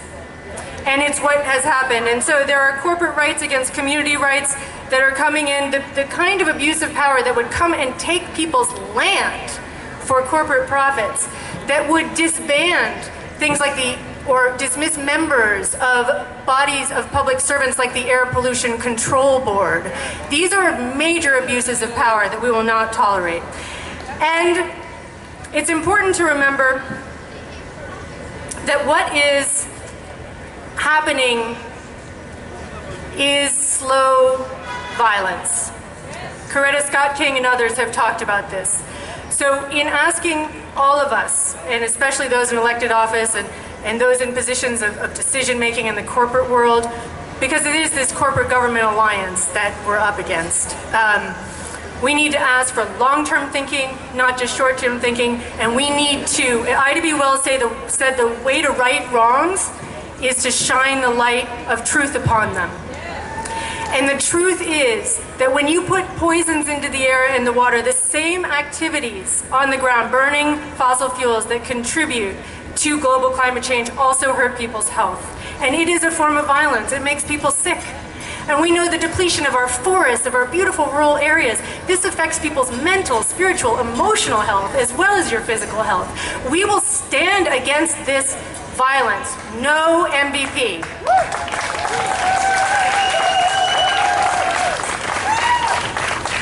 And so just in closing, I want to say that taking a step back at this moment in time where we've seen these urgent reports, you know, they recently said 1 million species are at risk of extinction right now. On our watch, we know that that's happening. We know that we have about a decade to correct course before we have runaway climate change. And make no mistake, even though it's difficult to talk about and think about, we're talking about ecological collapse. For real, that we are responsible, all of us, for averting. And so what I know, I think, what I know and think and feel is that we will change course. We will radically change course. The whole world is working on this. But the question is, how much damage will we do before that happens? And there is no way that the people of Virginia, the people living in these beautiful rural areas, the people living in Union Hill, should have to give up their land, their air, their water, their stewardship of their local ecosystems as part of damage for something that we know as a whole we are on the road to correct. And so my hope for the future really is that these people, the people that are going to stand up for the earth, are speaking for the earth, are those that are rooted locally in their own ecosystems. And that's where we're going to find the solution. And so I want to say that, first of all, Attorney General Mark Herring, I'm going to write to you personally. I really hope you'll do the right thing. I really hope that you'll take visionary leadership. Now is the time. It's an extraordinary opportunity. We need to halt work on this Mountain Valley Pipeline. We're going to go to FERC. We're going to talk to all the feds. We're going to keep working on all these different angles. But let's not be confused. Because in New York this happens, everywhere this happens. There's first people might say, oh, I don't know that it's such a bad thing. Maybe this pipeline is a good idea. Then they say, oh, it's a bad idea, but there's nothing we can do about it. And then they say, you know what, you're right, there is something we can do. And that's the stage we're in now. Stop MVP, stop ACP, join or die, climate justice now. Thank you so much.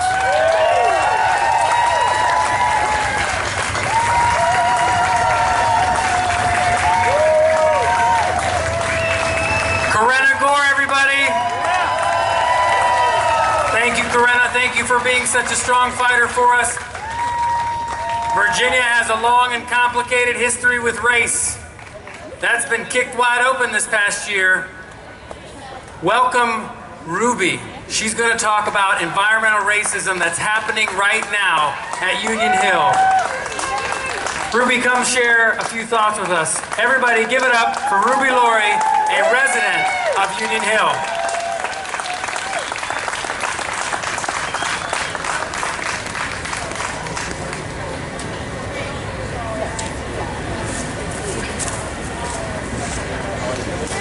MVP, ACP, MVP, ACP, MVP, ACP. No more. No more. Stop it now. I want to thank Emily for inviting me to come out and speak. I'm really not much of a speaker. I like to sit back. I like to help, and I like to sit back and do things. But that's why I had to write some notes so I wouldn't forget what I had to say. My name is Ruby Laurie.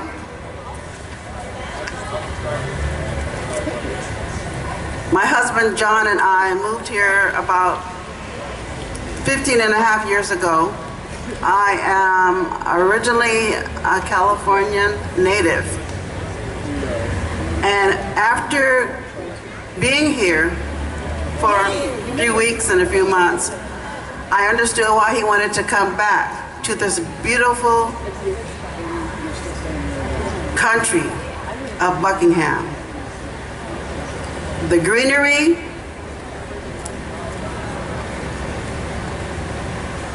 the clean air,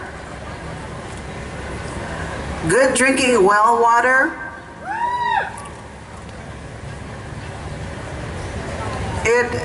It was just breathtaking, and it still is breathtaking. We have, like I said, we have lots of clean air, lots of good drinking water, no pollution, and usually no stress. That is until 4.5 years ago, when this little white lady came to our door. You know, we were living out our dream of retiring, sitting back, getting fat, and not doing anything. But then along came Chad. And she said, she talked to me about natural gas. And I said, okay, we had natural gas in California. What's the problem? She said, yeah, but they're gonna frack it. Well, at that time, I had no idea what that meant, fracking gas. But I soon learned. And I'm thankful for her coming, I think.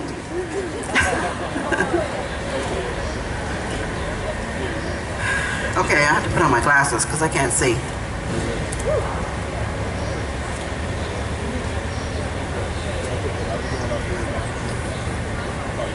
Our historic African American community was founded by free men who once worked on local plantations. Dominion overlooked us as if we didn't exist, endangering those most affected by the noisy, toxic compressor station.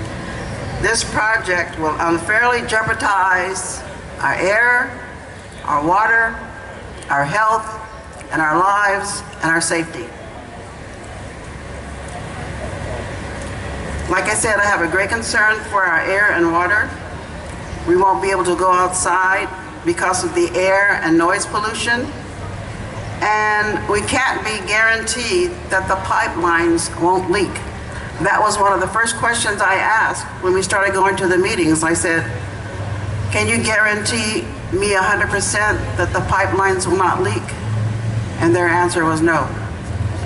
Very encouraging. These poisonous gases will be released into the atmosphere, and our quaint little community will not be fit for humans or animals. We live in an agricultural area where we raise crops, cattle, dairy cows, donkeys, goats, chickens, and so on. That is until Dominion convinced the Board of Supervisors they wanted a special permit to change the zoning. Is this legal? This is still an agriculture area, not for Dominion, who said we would be able to tap into this natural gas. How many people believe that? Not true. This gas will be fracked, like I said, which will emit unsafe gases, poisons, polluting this most precious air that we breathe. Okay. Our agricultural lands will be destroyed in the path of these monsters and this beautiful scenery that attracts many people, including my relatives and friends from California.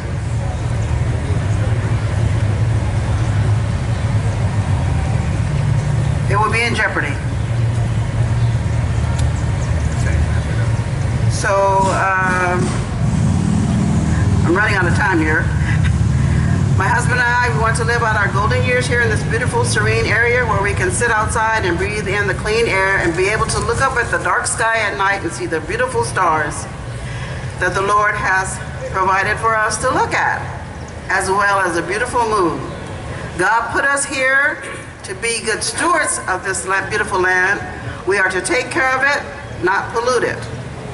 I will leave you with a quote from Dr. Martin Luther King Jr. He says, never, never be afraid to do what's right, especially if the well-being of a person or animal is at stake. Society's punishments are small compared to the wounds we inflict on our soul when we look the other way. At my home church, Union Grove Baptist Church, we have a banner, and behind that banner it says, stand up for what is right, even if you're standing alone. And I just want to say one more thing. God takes you out of your comfort zone. And I'm glad that he did take us out of our comfort zone, because I would not have met so many beautiful and wonderful people that have come to the aid of us in the Union Hill community. God bless you. Thank you. Thank you. Grandma, what did you do to stop the pollution? What did you do that we might have clean drinking water and clean air? Yep. And I want to be able in my old age to sit back and say, I did everything that I could to do what was right. And that's what we're doing today, doing what is right. God bless, and we're here for you. Thank you.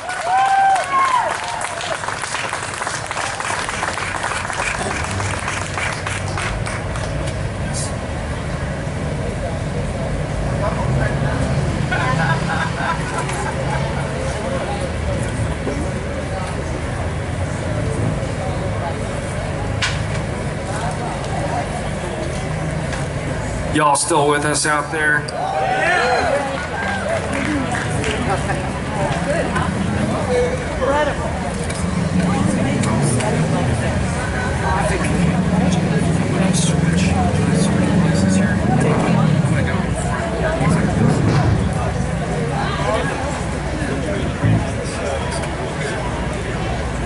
All right, y'all. Check, 1, 2. Okay, folks. All right, I was talking about older songs earlier, and got another one of those for you, one that keeps showing up time and time again when we talk about getting justice. Showed up a lot years and years ago when in the continued fight for voting rights, equal access to education, and I like to think it just keeps showing up all around the country all the time, and it's got a good message, and message we need to embrace, y'all. We need to be in this fight together. A win against MVP is a win against ACP, right? A win against ACP is a win against MVP.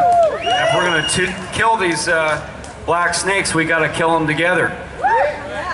And neither one can stand, and it's going to take all of us from across the state and across the region to do it. Construction right now on MVP continues, and folks who are dealing with the direct impacts are dealing with hell right now. And we gotta, I come from Rockingham County. We're not supposed to have a pipeline go through Rockingham County, but I understand that directly affected communities alone cannot do all this work. We're fighting multi-billion-dollar corporations here. Dominion is a $50 billion corporation. EQT is a multi-billion-dollar corporation. And we need people from Nova, we need people from Southside, we need people from the 757, Western Virginia, all up and down Virginia to show up for ecological justice, to show up for environmental justice. Yeah, yeah. We need to stand with folks from Union Hill. We need to stand with folks from Giles County, Roanoke County, Franklin, Craig County. Together, all right? We'll stand with folks from West Virginia too, all right? So we're going to sing this song here, and it's about a tree that is planted by the water, all right? We shall not be being moved, all right? So hope you can sing with us some.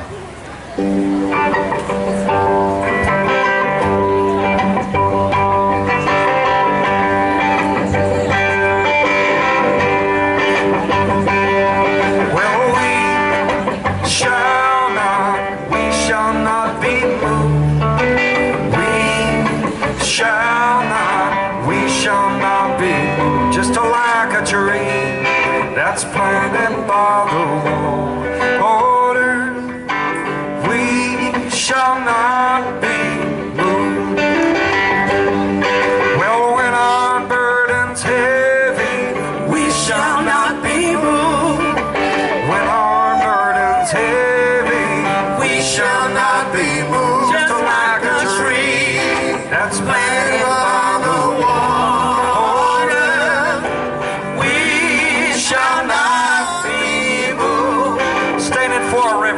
We're standing for our rivers. Come on, everybody. We shall not be moved. Standing for our rivers. We shall not be moved. Just like a tree that's planted by the waters. We shall not be moved.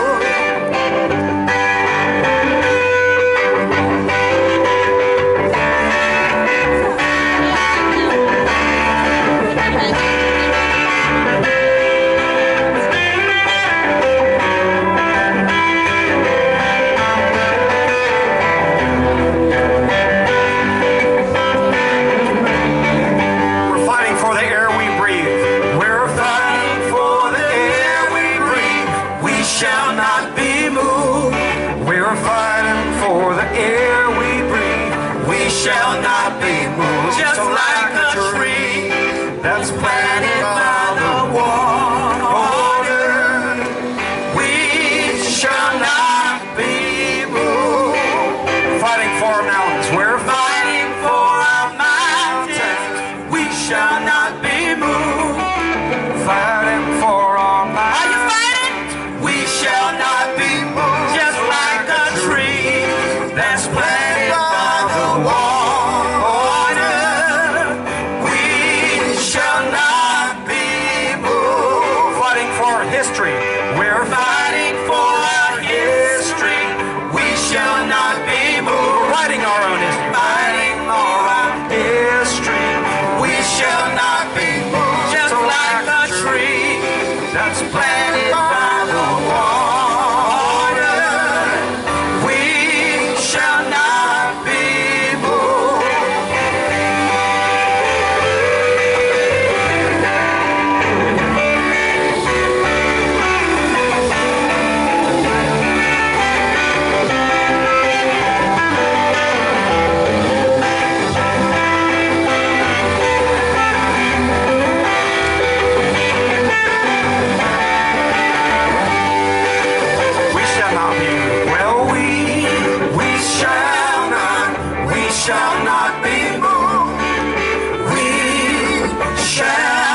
together. Well, we shall not be moved. We shall not be moved. Just like a tree that's planted by the water, we shall not be moved.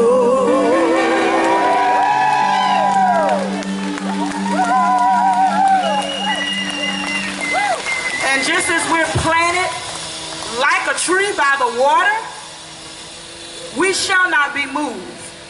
The reason we can't move is because we need clean water. Because water is life. And without water, we will not exist. That's not something that we purchased, it was given. How about that? This next song, Sun Sing Collection, will share. I wrote it because water is life. So join in with us. Clap your hand, dance, grab somebody. I don't know what you're going to do, but spread the word that water is. Water is. Water is. Water is. Water is.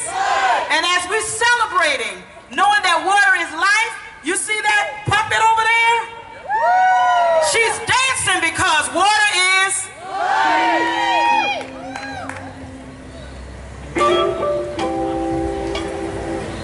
Turn this up.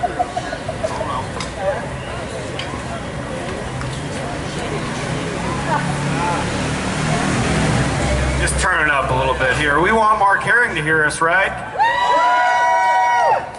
We want Matt Strickler all the way down to Richmond to hear us, right? We want Ralph Northam to hear us. I think he's heard us a few times. All right.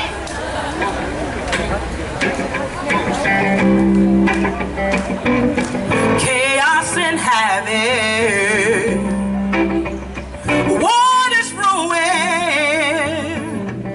Clean it up, clean it up, clean it up, clean it up.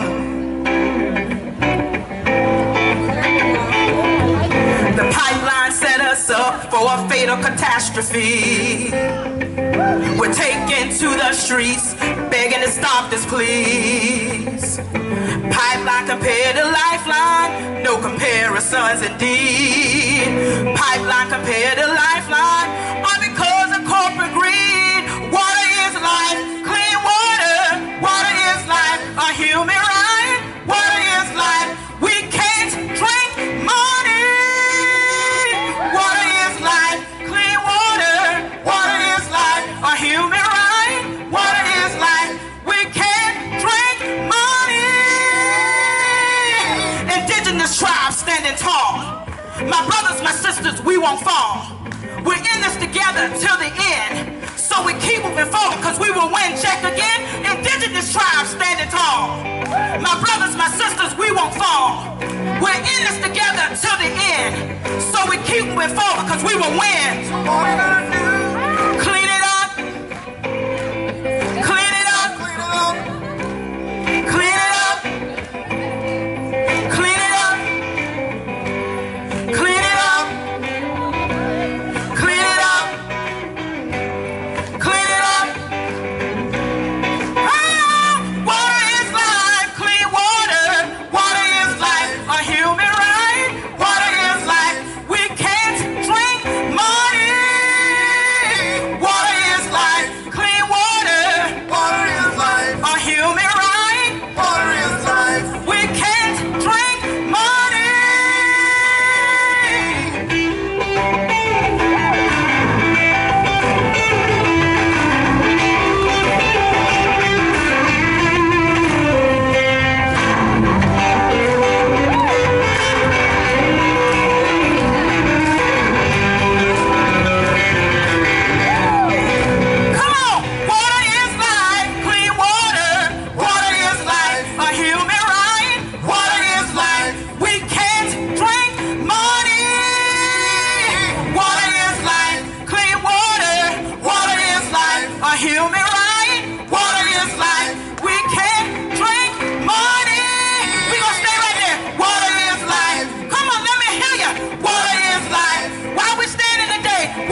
catastrophe. We're taken to the streets, begging to stop us, please, 'cause water is life.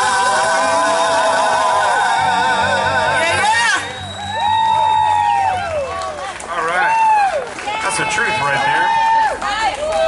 That's the truth. All right, y'all. Have you got them? Have you got them? These postcards here available over with Power, Sierra Club. We're sending these to our elected officials, telling them they need to do their jobs, all right? Why don't you help us, Mark Harris? So, have y'all had an awesome time today? You know, I'm a Democrat, and as a Democrat, I'm going to tell you there's some easy things. It's easy to stand up for equal rights. It's easy to stand up for common sense gun violence prevention measures. It's easy to push back on this vicious attack on women's rights, and it's easy to stand up for things like the Equal Rights Amendment. But let me tell you, some things are not so easy. And today, I put on my Muhammad Ali socks. Because we're ready for a fight. Because Muhammad Ali said he who is not courageous enough to take risks will accomplish nothing in life. Are y'all ready to accomplish something? Are you ready to stop these pipelines? No MVP, no ACP. Take us off. We've got some final songs. Thank you so much. Thank you to Kay. Let's give Kay a big round of applause. Let's give our funders a big round of applause. Thank you for investing your time on this beautiful Saturday. A final song as we head on out. Thank you, everybody.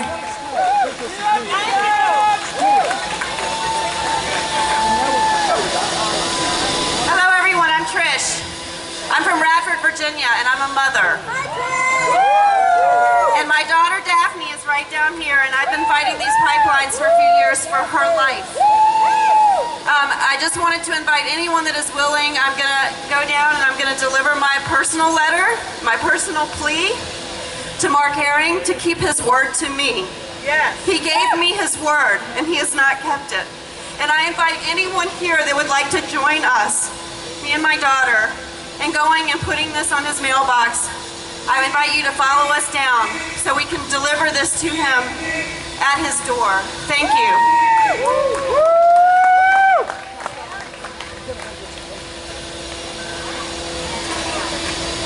All right, y'all. Done a lot of talking today about showing up together, all right? Showing up from our different neighborhoods, our different regions, joining together as a state, showing up for each other, and building a different future, right? Because MVP and ACP are not part of the future that we need to live, thrive, and survive, right? Certainly not a part of a Green New Deal. This song, I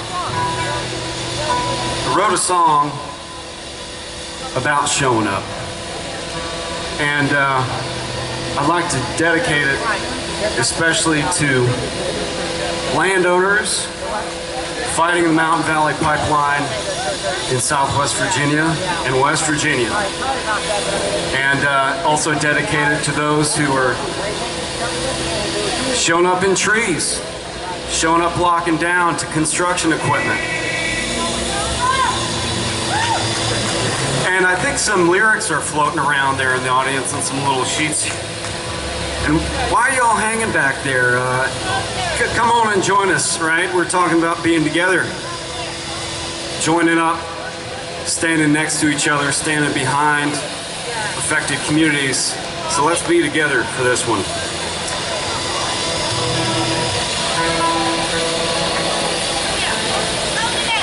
And, you know, I don't know about you, but I don't think showing up nonviolent direct resistance is terrorism. It's not. You think that's terrorism? No. No, I think that's just putting off a little bit of courage, huh? Challenging the rest of us to show up too. Right. So this song is called To the River. A lot of us see the truth in the river, right? I certainly do. So we're singing this for folks down in Southwest Virginia and West Virginia. And if you want to join in, you're more than welcome to.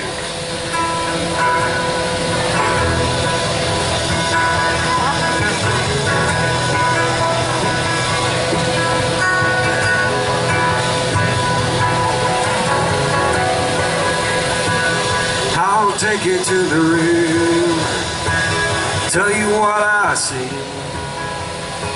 I see the truth in the water, shining back up at me. Everything in time, since the world began. Feel it breathing in the air, feel it buried in land.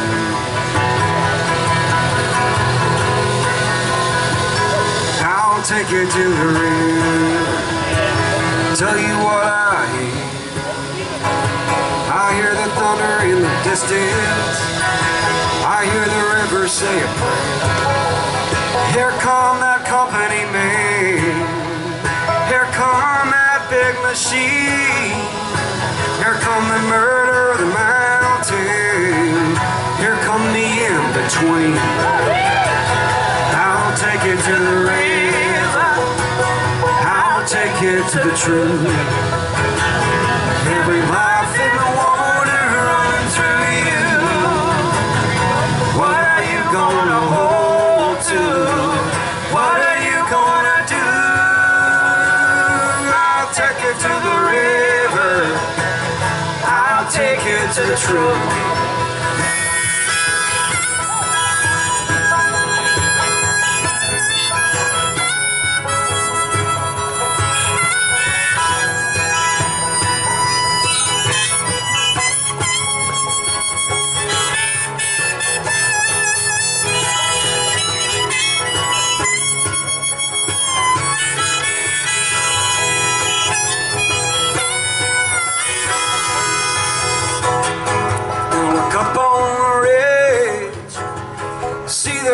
Come down, watch it carve through the country, roll right into town. Everything in time, running through our veins. We got the river running through us, no river runs in vain. I'll take you to the river, I'll take you to the truth. Every life in the water running through you. What are you gonna hold to? What are you gonna do? I'll take you to the river, I'll take you to the truth. All together on this last time. I'll take you to the river, I'll take you to the truth. Every life is a water running through you. What are you gonna hold to? What are you gonna do? I'll take you to the river, I'll take you to the truth. I'll take you to the river, I'll take you to the truth.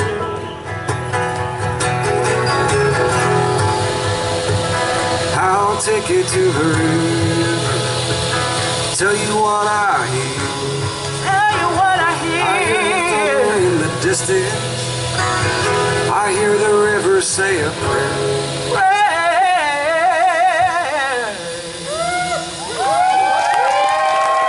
That's right. And we're going to answer that call right. We got more than a prayer. We're going to show up, keep showing up.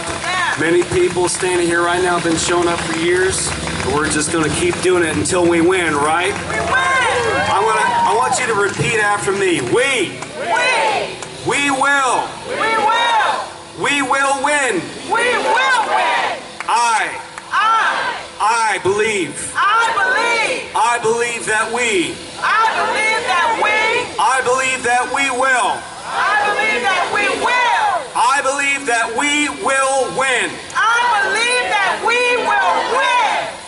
y'all. Thanks for being here. Thanks for showing up. Let's keep doing it. Let's put the pressure on. Make these people do their jobs. Show up in our communities any way we can. Thanks for making this fight happen, all right? We'll stop it.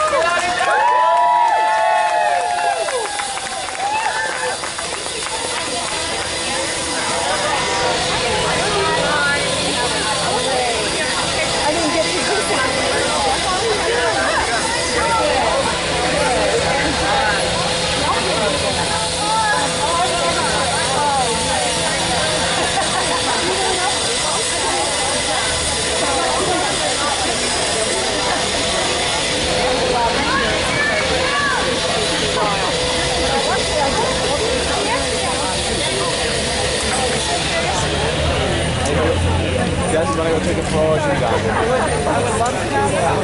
it.